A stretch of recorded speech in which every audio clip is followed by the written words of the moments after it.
You didn't know he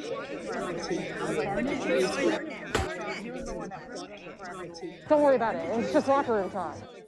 Hello and welcome to Locker Room Talk. I am Eleni, also known as Strong Forecheck on Twitter, and this is GamerDoc, my lovely, hilarious co-host. And we are here weekly to bring you your chirps and women's hockey news. We're queer. Speaking of news, this week the PWHPA announced their plans for next Dream Gap Tour season. There is no New Hampshire anymore. No, I mean the state exists. Presumably it exists. There's no New Hampshire hub anymore. So instead, they've decided to move to Boston. Mm-hmm. Good New Hampshire queer. Yeah, I mean that's how it is, right? You grow up a little bit and you move to Boston. That's just sort of. So yeah, they're going to be in Boston. Along with the Boston Pride and the Boston Bruins and the Boston Renegades and the Boston Red Sox, and not the Patriots because they play like Foxborough on the other side of the state. You don't want to drive there. No. So you know what? Speculation abounds. Last week we were talking about, or 2 weeks ago, time is a construct. It was a couple weeks ago. We were talking about how the NWHL hired some dudes to be their scouts. And one of them happened to be the general manager and the owner of the rink in New Hampshire that the PWHPA played out of. So he was their head coach too. A triple threat. So do you think there was some gamesmanship on the NWHL side? Like being like, what are we going to pick for a scout? No, you don't. He was already done there. Oh, okay. How do you know this hot goss? How do I know this hot goss? I have friends that tell me things. No, I think there was some discontentment. Is that a word? It is now. Last season with, it was just difficult for the New Hampshire hub. What I was told, it was difficult for the New Hampshire hub to get the kind of resources that like Toronto, Montreal were getting. And maybe some of that has to do with it being in New Hampshire, not being somewhere like Boston. And maybe then it does make sense to move it to Boston. But I don't think that New Hampshire was ever going to come back. I don't think that the NWHL like poached him or anything. I think he was done. Yeah. And the NWHL was like, okay, well, if you're not going to do that, we would love to have you do this. Yeah. Okay. Which is still gamesmanship, but it's not like. Yeah. It's kind of just like, well, you should be doing something. So. Yeah. You're chilling at your rink all day, bro. What else are you doing besides eating French fries? Just watch some players. The French fries at that rink actually do slap. I will confirm. Rink French fries are superior to I all think other they types had of French fries. Fried pickle chips or something also there that were really good. Yeah. Give me some rink French fries and some rink fried rice. Don't know about that, but don't know about that. You're telling me a rink fried this rice? Stop it. All right. Anyway, so that's your PWHPA news. We're gonna see what happens when they ship down to Boston. Don't know where they're gonna play. Don't know who's gonna be playing exactly. Yeah. But we'll be there. I'll be here. I'll be here. I'm here. I'll be there. So I'll be there. Yeah. Awesome. So speaking of rink French fries, this week, unfortunately, our ad slot was not sold.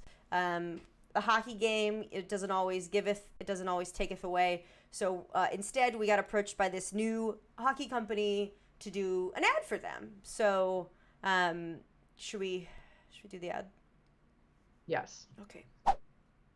Does your head spin trying to remember which companies you should support because they're a sponsor of your favorite women's hockey team or player? Well, we've got a brand new subscription box for you. Hello ad. For just $18.73 a month, you'll get a full box of items from brands that sponsor leagues, teams, and players.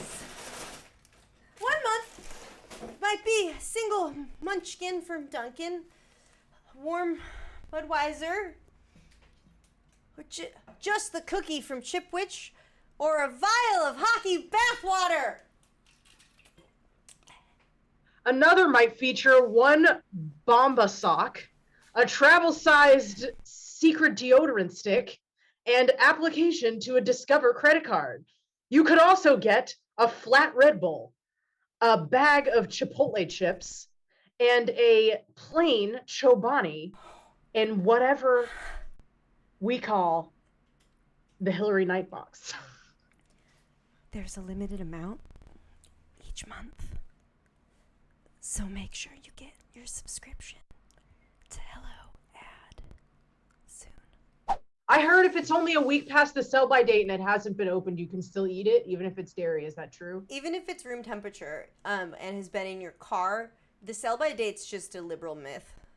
Oh, yeah. Yeah, I did hear that. I think they're trying to scare us into not. Yeah. Speaking of liberal myths, our first guest is a woman and plays hockey. I don't know about that. Yeah, it seems fake. So our guest this week, you know her, you love her, Ashley Stretch Johnston. I love her so the much. first captain in Riveters history. She's been around since the Riveters inaugural season. She was a 2017 All-Star. She retired in 2018 and then came back. And she's come back again to join us on our show. Oh my god. Oh my god, Stretch, welcome to the show. Hey guys, thanks for having me.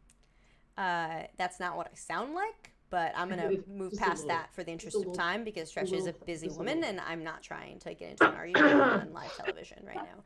So Stretch, welcome to the show. So you are one of the OG Riveters. You've been around since day one, first captain, 3 years as your captain. And, when you signed up, this is in your Wikipedia page, this is public knowledge, you got a whopping salary of $13,500. So when you saw that number, were you like, oh my God, I'm so excited to get paid to play hockey? Or were you like, how much ramen does that mean to sustain my peak physical form? Probably a little more of the first, but I was in a unique scenario. Like since day one, I decided that I wanted to pursue my career in engineering as well as bouncing hockey. So I think that was made me in a little bit of a different spot because I didn't have to depend on the salary of the league. But in an ideal state, yeah, I would have been able to. If I was to choose between doing engineering and playing professional hockey, I'd choose professional hockey every time because it's definitely the best job you could ever have. But for me, like definitely, even I still have the first paycheck that I got. Never cashed it. It's yeah, no, it definitely got cash. But I still have it, and it's like something that like I hope I never forget because just that feeling of being like, man, I just got paid to play a sport that I love. Like no matter what else happens, that is the best gift that life could have ever given me. And such a surreal feeling, and also knowing that you're part of something that's so much bigger than you. Like that is a huge step for a female athlete in the sport of hockey to get a paycheck and being like, hey, I have one of the first of these. That was just like absolutely incredible, over the moon. That's like one of the things where the first year, you're setting up shop, you're going from playing like high level beer league to all of a sudden getting paid to play. And like, of course it wasn't going to be $100,000. Like, of course it wasn't going to be $40,000. Where does the money come from the first year? So I love that answer and I love that attitude because like, we're blaming so many different things for the salaries when in fact, like it takes time for a league to grow. It takes time to develop funds and revenue. And so the league was lucky to have you. Yeah, I mean, like, I kind of, you hit on a really good point there, Lindsay. Like, and something that I've always struggled with is like, do I think I should make six or like a six-figure salary? Absolutely. But do I think that the sport and culturally and just so many other factors that are going in, do I think that they're there? No. So it's kind of like, okay, that's like the goal. So how do we do the little things to get us there? So that when I'm like 40, 50, 60, I can be like, hell yeah, you're making the money I thought I should make way back when. Yeah. I mean, and so when I was 17, 18, I played in the CWHL. I was still eligible for NCAA. Like, that's not a professional league. Yeah. Like, no matter how you look at it, it's not. Because you're not being paid. So now all of a sudden you're being paid. And it's the same thing as like, you don't become a Division I athlete overnight. You don't become a professional athlete overnight. You don't become an Olympic gold medal overnight. You don't get paid six figures to play a sport overnight. Right. There are a lot of things that have to go into it. And it's like all those little things of like, okay, so you're only getting paid whatever it was, $13,000. Okay, but you need to act how you would expect yourself to act as if you were getting paid what somebody in the NHL does. Yeah. Because that is how you set the standard and grow into that role. Yeah. Speaking of acting how you want to be treated, it's kind of like dress for the job you want, not the job you have. So we just got the results in on the poll. You actually won best coaching swag outfit. There were 4 million votes. You won. Really kind of impressive. Yeah. Wow. The most that anyone has ever voted on anything. Yeah. In the sport ever. Ever. So. Incredible. So if anyone's in chat and wants to clip all of Stretch's awesome coaching outfits, I'm just saying you should do that. Everyone's looking to help LRT, so how you help Locker Room Talk. I'm just saying that if you were to tag Locker Room Talk in your Stretch fan cams, I will probably quote tweet it to our several hundred So there you followers. go. And Stretch is verified. Stretch is verified. So, Stretch is verified, by the way. So, Stretch is over here. Yeah. So speaking of Lake Placid, you won the internet in your coaching swag, but I just got to know, a couple people, our producer was in the bubble, you were in the bubble.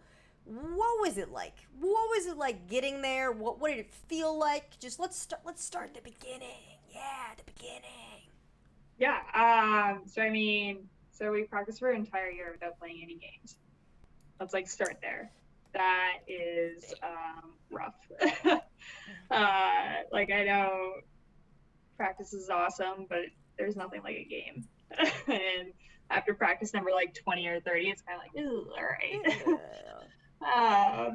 So it was definitely good to be there and be like, oh man, finally get to play a game. Also, I love Lake Placid. Living in Albany, Lake Placid is my home. It's my happy place. Lake Placid. Yeah, it's amazing. I have it tattooed on my arm. It's amazing. Prove it. Yeah. So we got a little cascade mountain range. Oh yeah. Ooh. So getting to go up there to play a sport I love and get paid to coach was again amazing scenario. Just lucky. And also just in regards to everything that's going on, it was kind of a resemblance of okay, this is a little bit more normal. Even if it's just a slight degree more normal, it is. And then also the tournament style, that's pretty awesome. It's 2 weeks, here you go, do it, leave it all out there, and then you're done. So I definitely was super excited, and also was excited to be coaching. Because that was it's something that I love doing and something that I've always wanted to do. I find a lot of joy in it, and being able to be okay, this is kind of the next phase for me in my journey, and it felt like kind of the right time, right place, and it was just exciting. How was the transition for you from going to being a player to being a coach? What was the thing that you were most excited about becoming a coach, and what was the hardest thing about going from being a player to being a coach? So if you think about me as a player too, I was never what Lindsay has seen me doing summer league is never things that I would do and walk around everyone and do a 360 snipe into the top corner of the net. I don't believe that at all.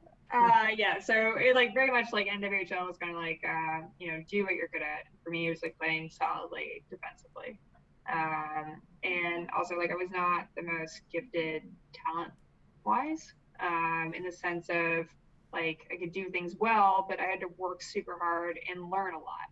And I had some really good coaches who taught me things so for example, your stride is not very good. You use your inside edges a lot. Savage. And you look like your ankles are going to break.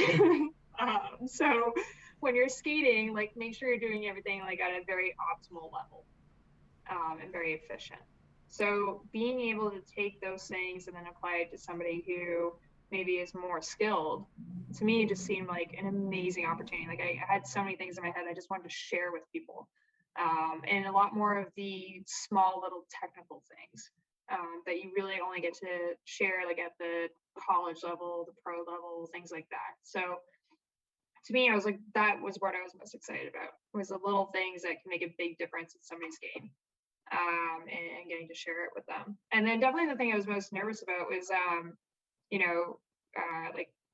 again, Lindsay knows me quite well, but being in a scenario where I was going to have to be a huge extrovert, even more than as like a captain for the time I was on the ice, was like a little bit like, What? All right, here we go. What are you talking about? So that was like something that I like saw as like a really good challenge for me. Because like as a leader, there's different leadership styles and strategies, and I was always able to find one that like kind of fit for me. And as a coach, I knew I had to kind of adapt a little bit and be a little bit more vocal and a little bit more present from a different standpoint. Yeah. So you were like super pumped. May you announced that you were going to be, or they announced that you were going to be coaching May 2020. And then let's flash forward. All of a sudden, everyone's watching, the Rivs games to see your style and to see your coaching. And all of a sudden, you're solo on the bench. Just you. You went from assistant coach to head coach. So you're talking about the Lake Placid being so much fun and so exciting, and it felt like it was getting back to normal. And then all of a sudden it wasn't, right? All of a sudden it was like, take that Indian food, put it in a diaper, let it sit in the sun, and then let's throw it at a fan. Yeah, think about that. So at what point did you think to yourself, this might not work out? I don't think I ever did.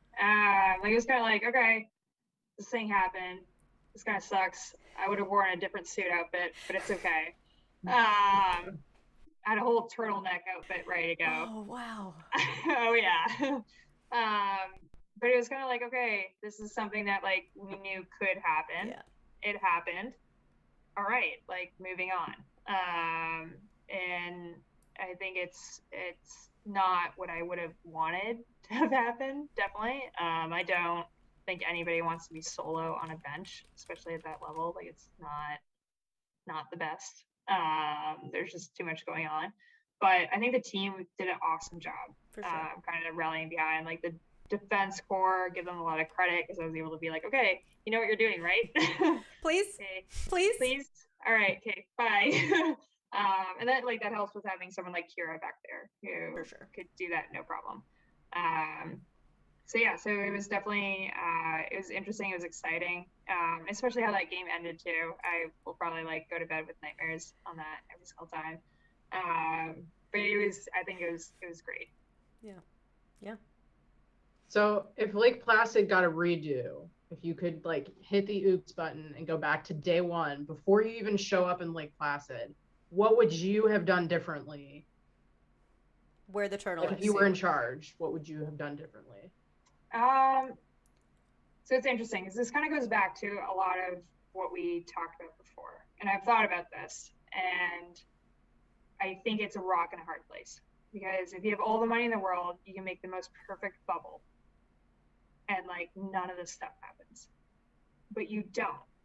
So then do you tell people, hey, you can't go to work for the 2 weeks leading up to the bubble? No, you can't. Like you can't. You're not having a salary that everybody can live off of. So okay, you can't do that.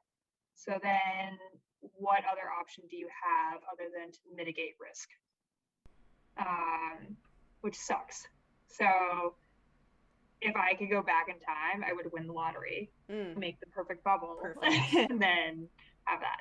I think that's just kind of the unfortunate nature and a very, real point of the difference between male and female professional athletics. And if you look at the World Championship for IIHF, like the World Junior for men's, like that was not going to get canceled. There was no way. And it didn't. So all the money, and it didn't. And all the money in the world went into executing a perfect bubble. What happened to the women's championship? I forgot. Right, exactly. So then you look at the women's, not even the junior championship, but the women's worlds. And not the same standard is set. It's in like 2 weeks, I think. Yeah. So it's like being redone. Yeah. But like that's a great example of just kind of the differences to like what you're having to deal with. Yeah. It's such a hard part and something that people don't necessarily like realize when they think about like females in general as being a professional athlete. That, you hear about like NWSL players like working and also playing soccer. Now think about it in a COVID environment, like that inequality is just so like just exasperated because if you're going to work, you're going to expose yourself more, but then you don't have the testing or the resources to have a proper bubble. So then you're more likely to bring COVID into a bubble, which is more likely to self-destruct. And now here you are. Yeah. So, in my opinion, I love all of that. In my opinion, if I could redo it and I was in charge, Ty, you know my number. Call me up whenever you need help. I don't know a lot about hockey, but I'm pretty. But I would have done it like, get him up there, get him COVID tested Friday night, do 3 games Saturday, rank up people, and then just do semifinals, finals Sunday. That way, even if people got COVID, you wouldn't know till after, and then it wouldn't be a PR thing. But, like, of course you want to do a 2-week bubble. Of course you want to give players hockey. But, like, hindsight 2020, next time we go through a global pandemic, we'll know. We'll know. So we did get tested, like, as soon as we showed up. Yeah. Like, we got tested the day before. Yeah. Actually, the Rays got tested 2 days before. It was, you guys got double tested, right? Yeah, it was kind of that, like, perfect storm. So I wouldn't say, like, the testing availability was, like, phenomenal. Yeah. Like, shout out to NYU. Like, that was you really good. I mean, it's amazing it got pulled off. Yeah. You know? Yeah. We did get a couple of great games with really good production value. Yes. On the Lake Placid ice. Yes. Yes. I'm glad we at least got that. This is a question that we ask everybody, or we try to ask everybody every week. So we named the show Locker Room Talk for a reason, but we'll share that in a moment. Before we tell you why we named it Locker Room Talk, can you tell us what the phrase locker room talk means to you? Ooh, dangerous question. So, I mean, I'm gonna give the best example. So I have a good friend, some of you guys might know, named Amber Moore, and locker room talk to me is basically anytime I'm hanging out with Amber and just anything and everything comes up and you talk about it and it's a safe space, and at the end of the day everybody's laughing and joking about whatever it is, and it will definitely, like, nobody else who's not inside the locker room will find it as funny as you in that moment. And to me, that is locker room talk, and Amber Moore is definitely like the epitome of locker room talk in that sense. Nice. I love that. Yeah, I think locker room talk as a phrase has a really negative connotation, probably more so over the last couple of years than it has in the past. But just in general, like, I think, we really wanted to maybe reclaim what that phrase means, because our understanding of women's locker rooms is that that's not maybe necessarily what locker room talk means in those spaces. And what locker room talk is like for people who play women's sports is different and something that should be shared. Yeah. So, yeah. You guys, I don't know if you heard my dogs, but they were also Lupini's very excited about locker room talk as well. Speaking of Amber Moore, she's out of town, so just me and my female golden doodle. I love it. I love the name. I think it's great. I think I've talked in the locker room. I've, like, gone in, like, super pissed about work stuff. I've gone in and, like, told people I'm getting a divorce. I've gone in and told people I'm dating someone. Like, it's basically like nothing is off limits. Like, yeah, it's great. I love that. Except for, like, in women's locker rooms, the only thing that are off limits are, like, sexism, homophobia, and transphobia, like, and racism. Like, you talk about anything else you want to, just don't, like, attack a group. I will say I've had some of the hardest conversations I've had in my life in the locker room that have also made me a different, and I'd like to say better person. It's like conversations about transgender individuals in sports. Like, let's talk about it. Let's have those conversations. Conversations about the presidential election. Let's have them. Here we go. And being able to have those conversations, hear all sides, and learn and grow from it, I think have been some of the best locker room chats that I have ever had. And I'm very, very thankful and appreciative to have them. Yeah. Speaking of being a better person, we don't judge people based on race, gender identity, sexual orientation. What we judge people on here is their food opinions. Yeah. So we're gonna You mean a bagel with just sausage? I would eat that. That sounds great. Anyways. Was that the wrong answer? Am I out? Have I been voted off the You're island? gone. See ya. Oh shit. So we're gonna do a lightning round. I'm gonna ask the first one, and then Eleni's gonna follow up with the second one, and so on and so forth. The answer, alright. we're gonna need an answer from you, whether or not you would eat this dish with a spoon or a fork.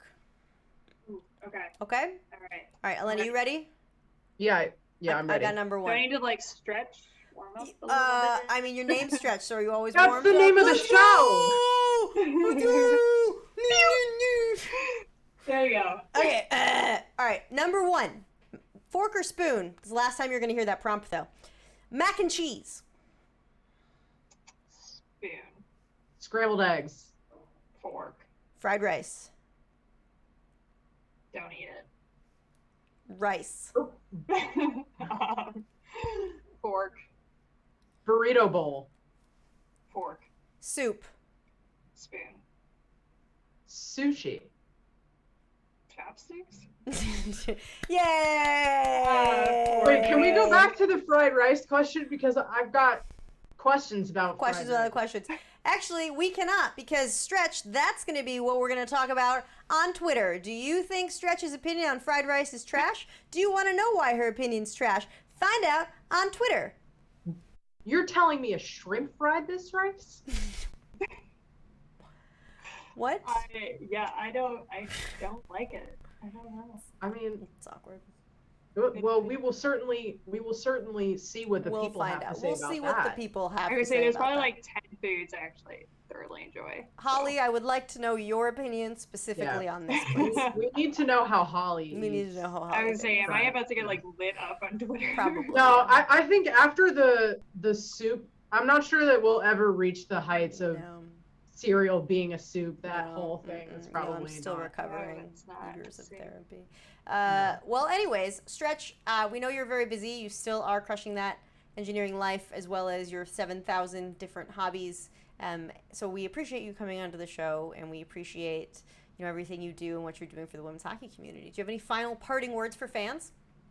I guess first thing for you guys, thank you very much. I love this podcast. Thoroughly enjoying it. And then these are 3 amazing humans, as well as, really good, I think, for the women's hockey community. So thank you guys for all your hard work and what you're doing to grow the game. I definitely really appreciate it. Doing it for the money. Oh, yeah, definitely. And then I think for everyone else, just keep watching hockey. Numbers go really far, and keep being engaged, and it's a great sport. So also, if you have the opportunity to try it, we've learned some of the best things about life through hockey and made some of the best friends. And I'm really excited to see about the season this year and see where it can go. For sure. Let's say 20 years from now, 6K or 6-figure salary there. Yeah. So. Interesting. Oh yeah, easily. Yeah. I'd take that bet. Well, Stretch, thank you for coming on the show, and have a wonderful evening. Ashley Stretch Johnston, ladies and gentlethems, one of my favorite players of all time, besides my wife. I love you, baby. Come home. I don't have anything to eat anymore. That has been episode 14, 17? What was it? 8? Oh, time flies when you're having a little 7. much fun. It's not even 8. Thank you to our lovely producer, Michelle J., for always keeping us on track, on time. If anything goes wrong, you know who to blame. That's it, ladies and gentlemen, for our show. We hope if you liked it, you're going to like, you're going to comment, you're going to subscribe, you're going to talk trash to Ashley Stretch Johnston on Twitter about her fried rice opinions. What do you think about that, Eleni? I think you should do it. And I think that you should at us at Locker Room Talk and tell us your fried rice opinion. Also, still taking applications for the Ultimate Stretch fan cam. So if you're into that, please get into that for us. Thank you. That was like 5 minutes ago. I completely forgot. So, see you next. See you next week. Da, da, da, da, da, da.